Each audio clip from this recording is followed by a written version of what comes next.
오늘 이사야 35장은 하나님께서 가지시는 제가 주보에 내는 그 표현대로 하나님의 약속, 하나님의 비전을 선언하고 있습니다. 광야에 샘이 솟을 것이다.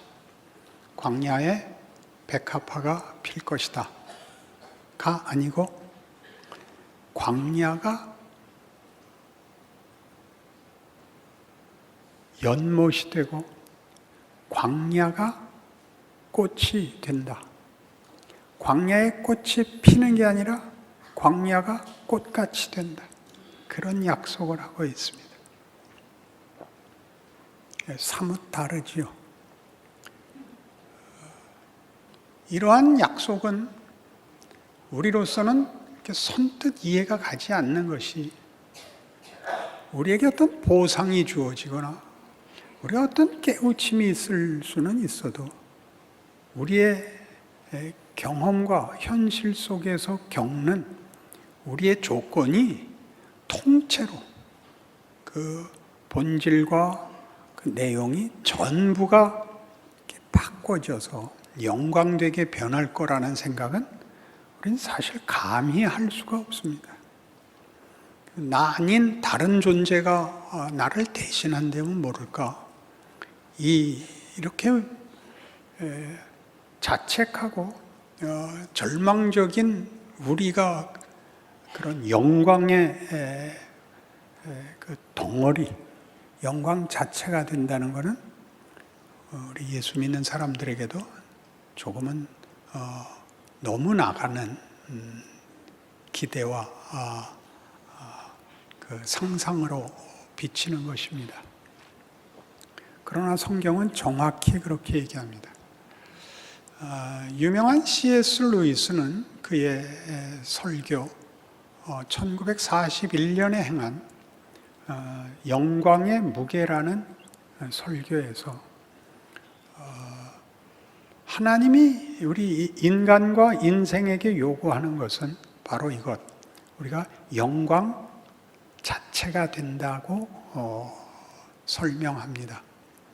영광을 보상으로 받아 소유하거나 영광의 수단이 되는 것보다 더 큰 우리 존재가, 우리 자체가 영광 그 자체가 된다고 말하는 것이지요.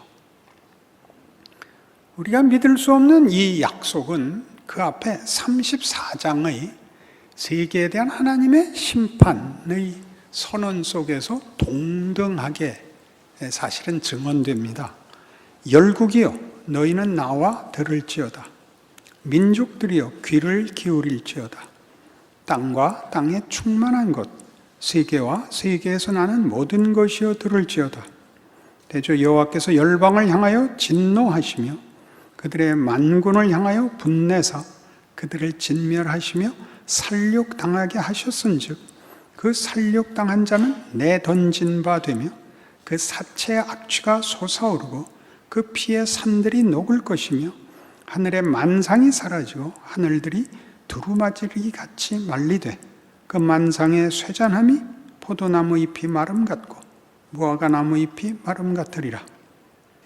여호와의 칼이 하늘에서 족하게 마셨은즉 보라 이것이 에돔 위에 내리며 진멸하시기로 한 백성 위에 내려 그를 심판할 것이라. 여호와의 칼이 피 곧 어린 양과 염소의 피에 만족하고 기름 곧 수량의 콩팥 기름으로 윤택하니 이는 여호와를 위한 희생이 보스라에 있고 큰 살육이 에돔 땅에 있음이라. 들소와 송아지와 수소가 함께 도살장에 내려가니 그들의 땅이 피에 취하며 흙이 기름으로 윤택하리라. 우리 알 수 없는 심판의 선언입니다. 피로 가득할 세상, 역사, 하나님의 진노로 끝날, 너무나 충분히 진노하심을 펼치실 여호와의 칼이 피에 만족하는 그런 역사를, 하나님의 심판을, 그래야여 땅이 기름지는, 말이 안 되는 기름짐을, 악취를, 사체의 악취를 선언하고 있습니다. 말이 되고 안 되고를 떠나서 이것이 역사입니다. 왜라는 말을 붙일 수 없는, 이미 역사에 반복적으로 일어나고 있는 일입니다. 전쟁마다, 그리고 모든 존재마다 서로가 서로에 대하여 언제나 너무한 결과를 만들어 왔죠. 그리고 그것은 현실입니다. 우리가 살아남으려면, 내 자리를 가지려면, 누구를 떠밀어내지 않으면, 누구를 분질로 내던지지 않으면 자기 자리가 없는 현실을 살고 있습니다. 이게 뭐냐 하는 것이죠. 내가 상대를 몰아낼 수 있다면 상대 또한 나를 몰아낼 수 있을 것입니다. 그 충돌 속에서 모두가 상처를 받고 피해를 입고 죽어나가는 세상, 왜? 무엇을 위해? 이전에 그것은 사실입니다. 그것이 사실인 것처럼 광야와 사막이 백합화 같이 피어나리로다. 그게 사실이라고 증언합니다. 우리가 이해하고 우리가 만족하고를 떠나 하나님이 이 두 사실을 대조하여 로마서에서 보는 바와 같이 복음을 설명하는 사도 바울의 논조에서 드러났듯이 내가 너에게 복음을 설명하고 싶다, 소개하고 싶다. 말 그대로 복된 소식인데, 복된 소식은 하나님이 우리의 인생을 돌아보시며 인류의 역사와 운명을 당신의 은혜와 복으로 목적하고 계신다. 믿음으로 얻는 은혜에 관한 약속이다. 그 설명을 어디로부터 시작하죠? 1장 18절에서 3장 20절까지 이르는 인류 역사의 진실, 사망, 절망, 분노, 원통에다가 담고 있습니다.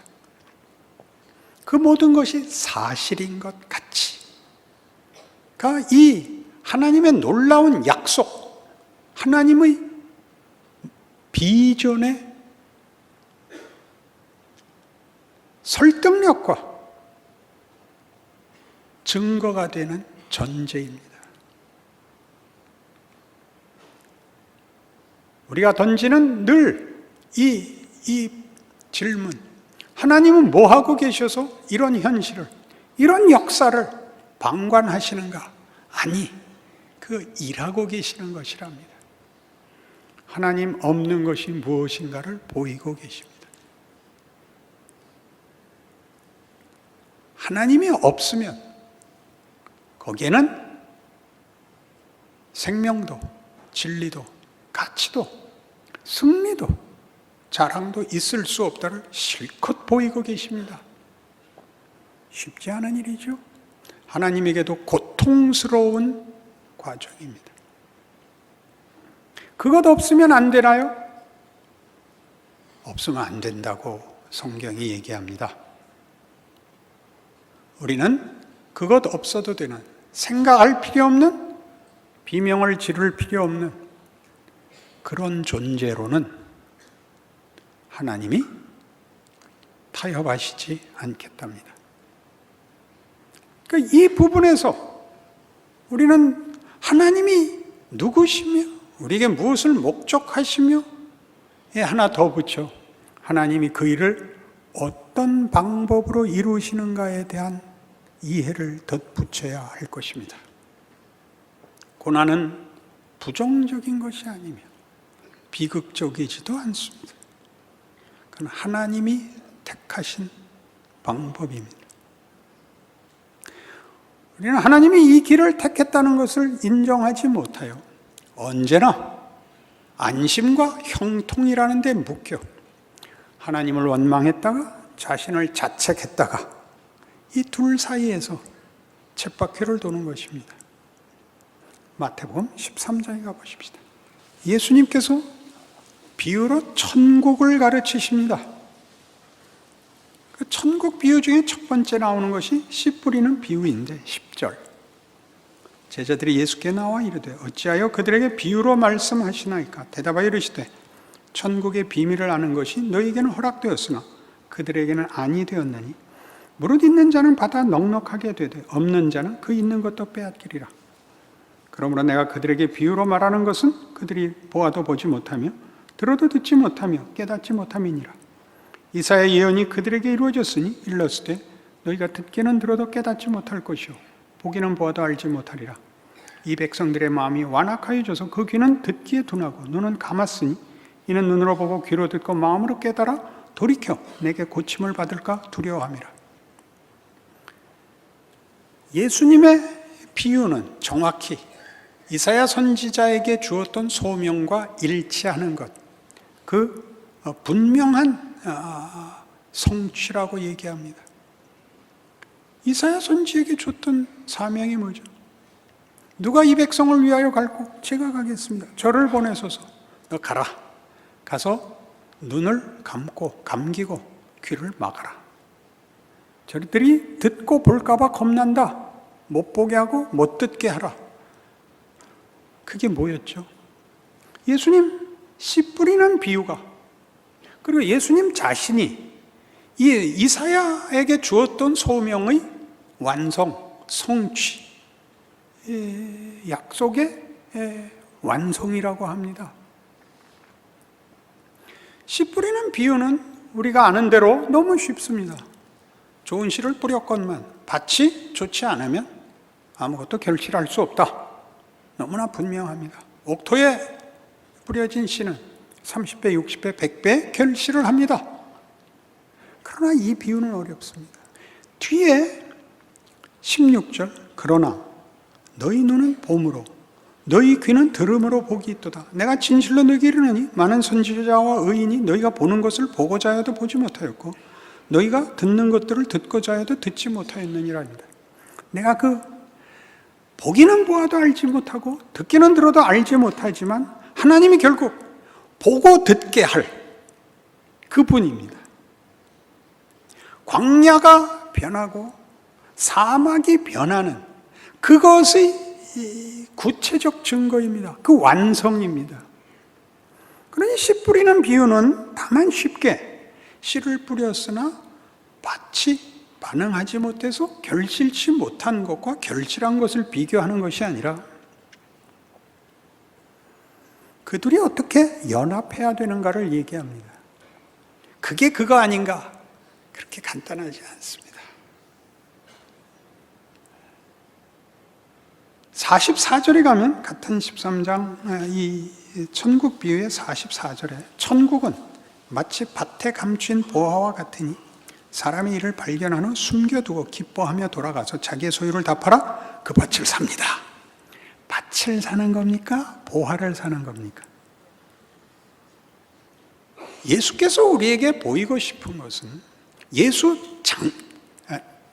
당신이 메시아며 구원자며 하나님의 능력이며 약속이며 그 복이며 그 기적임에도 불구하고 보는 사람 못 본 겁니다. 무엇 때문에 못 봤죠? 그들은 구원자가 정치적, 군사적 능력을 그리고 자기 민족을 구원할 애국심을 가진 자일 것이라고 기대했고 하나님이 보낸 선지자는 하나님이 보낸 구원자는 자기네들의 기대와 전혀 달랐습니다. 예수께서 베푸신 많은 기적들 때문에 그들은 예수 그리스도가 당연히 자기네 민족을 그 힘으로 구원할 줄 알았고 예수가 십자가를 지자 다 분개했습니다. 왜요? 배신감을 느꼈죠. 우리를 구원할 해방자로 기대받은 자가 이렇게 무력하게 죽어버리는 데는 거죠. 기절을 하고 놀란 것입니다. 예수를 못 박아버렸죠. 그 역사 아닙니까? 복음서의 기록 아닙니까? 성경이 말하는 하나님이 우리 눈과 귀를 감고 닫게 하고 하나님의 일하심, 그 약속이 가지는 진정한 실체를 드러내 보이시자 우리는 다 아연실색했습니다. 밭에 뿌린 씨들은 그 밭을 바꾸는 겁니다. 꽃이 많은 어떤 언덕길에 오르면 우리는 물론 이렇게 표현합니다. 완전히 꽃밭이구만. 밭이 아니고 꽃밭. 제 초등학교 때 읽었던 동화 중에 보물섬이라는 동화가 있었습니다. 실버 선장이 나오는 그가 모셨던 플린트 선장이 그 약탈한 보물들을 어느 무인도에 갖다 감춰놓고 지도를 만들었는데 그 지도가 저 오랜 세월 후에 어디에 흘러내려와 주인공들의 손에 들어옵니다. 진짜일까 가짜일까 가보자.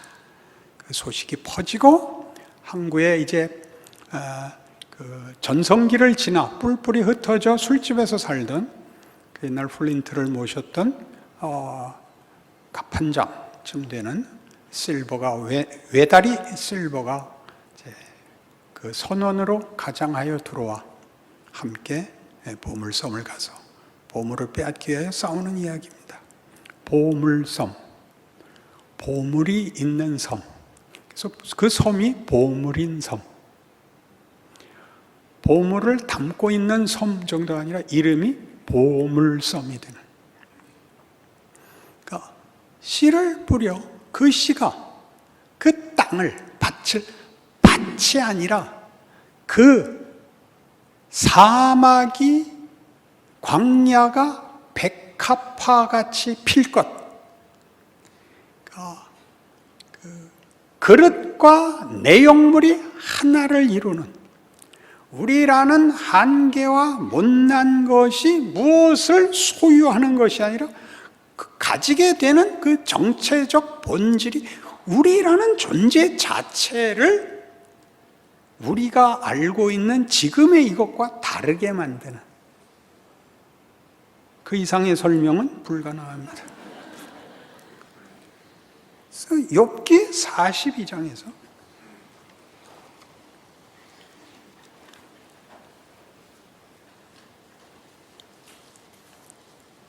욥은 욥기의 시작에서 이렇게 설정됩니다. 욥은 의로운 자요 완전한 자입니다. 이게 설정입니다. 근데 고난을 받습니다. 이 본인이 아는 이해로도 말이 안 되고 왜 하나님이 온 우주의 유일한 통치자요 그가 선하신 분인데 아무런 잘못을 하지 않은 나에게 고난이 오는가? 그러니까 이제 문제가 됐고 그는 유일한 답이 지가 죽는 수밖에 없습니다.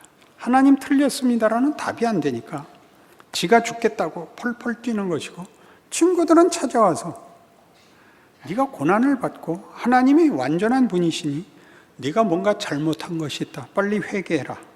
이렇게 싸우는 것이 욥기입니다. 하나님이 나중에 욥에게 찾아와서 희한하게도 답을 누가 맞고 누가 틀렸는가 이렇게 간단하게 하지 않고 욥의 고난을 우리가 기대하는 식으로 보상을 해주지 않고 답을 희한하게 하십니다. 하나님이 지으신 창조 세계를 보입니다. 그걸 보고 이제 욥이 답을 얻습니다. 이게 42장입니다. 욥이 여호와께 대답하여 이르되 주께서는 못하실 일이 없사오며 무슨 계획이든지 못 이루실 것이 없는 줄 아오니 무지한 말로 이치를 가리는 자가 누구니까 나는 깨닫지도 못한 일을 말하였고 스스로 알 수도 없고 헤아리기도 어려운 일을 말하였나이다. 내가 말하겠사오니 주는 들으시고 내가 주께 묻겠사오니 주여 내게 알게 하옵소서. 내가 주께 대하여 귀로 듣기만 하였사오나 이제는 눈으로 주를 배옵나이다. 그러므로 내가 스스로 거두어드리고 티끌과 재 가운데서 회개하나이다. 만만치 않죠. 우리 우화 중에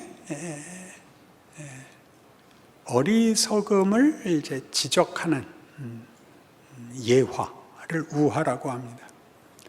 장님 코끼리 만지기가 있습니다. 어떤 장님은 코끼리 다리를 만져보고 코끼리는 기둥 같다.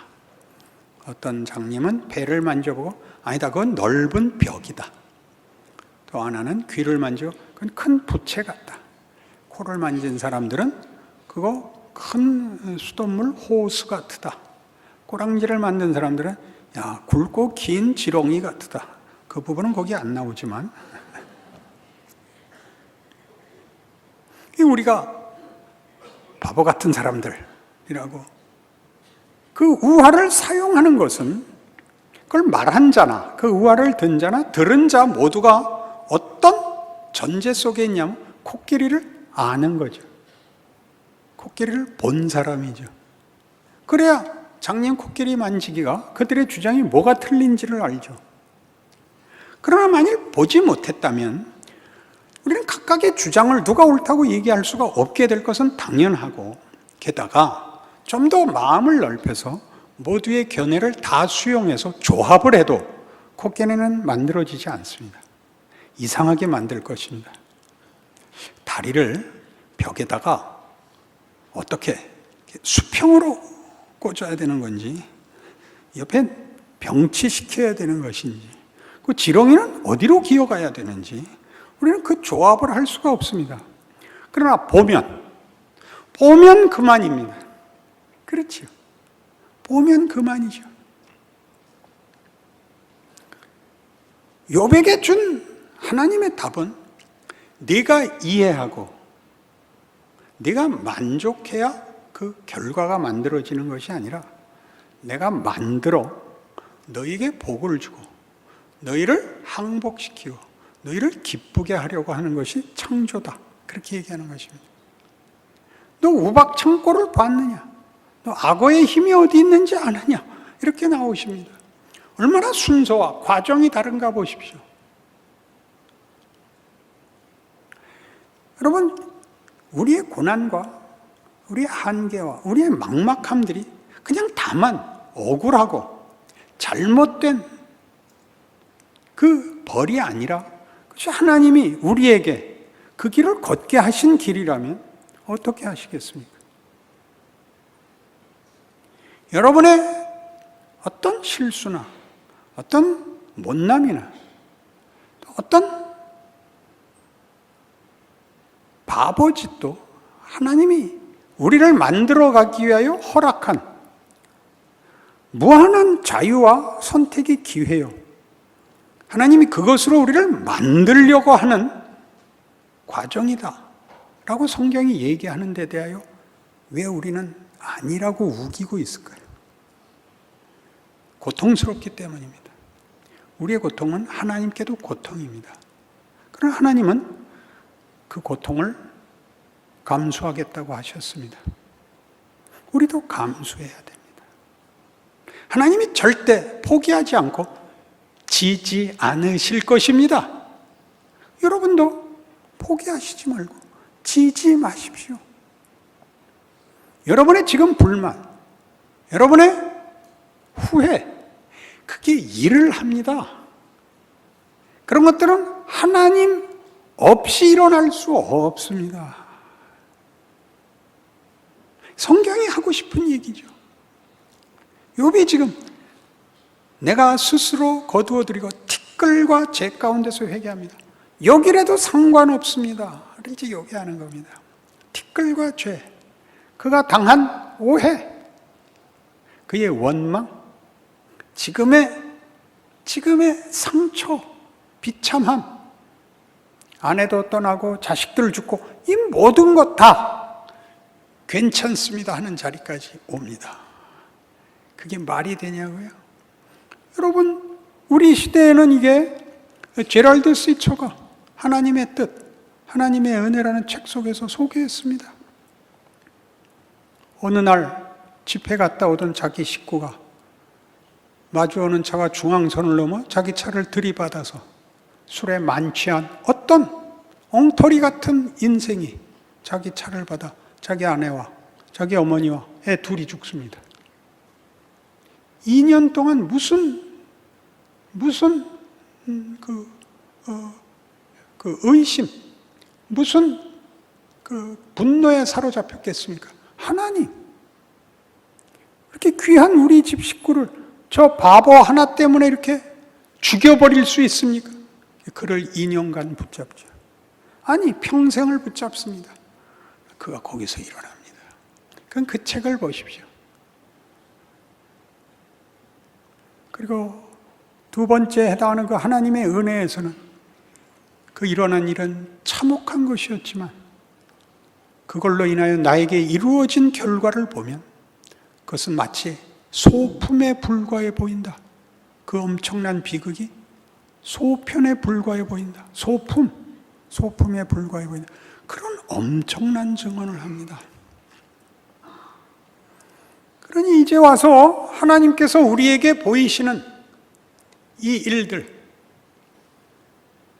인류 역사가 만드는 비극과 그걸 가지고 하나님이 어떤 승리를, 증거를 삼아 그의 약속을 우리에게 끊임없이 확인시키고 있는가를 기억하신다면 우리는 고린도후서 4장에 나오는 이런 말씀들을 참으로 주의 깊게 기억해야 할 것입니다. 고린도후서 4장 16절. 그러므로 우리가 낙심하지 아니하노니 우리의 겉사람은 낡아지나 우리의 속사람은 날로 새로워지도다.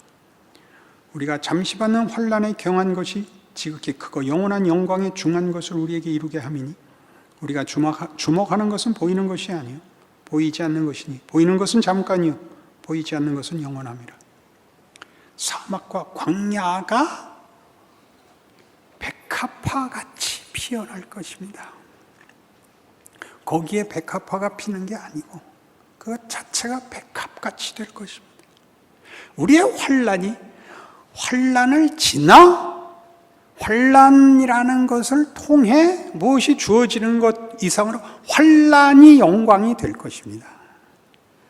환난을 겪은 우리 한 사람을 꾸중할 때는 저건 바보 정도가 아니야. 바보 그 자체야. 인생은 고통스러운 것이 아니라 고통 그 자체입니다. 그 고통 그 자체가 영광 그 자체가 될 것입니다. 이런 성경의 약속이 예수에게 드러난 겁니다. 예수는 창조주요 심판자이면서 구세주로 오십니다. 우리 옆에 오십니다. 우리 삶에 동참하셔서 우리 중에 하나로 헤아림을 받습니다.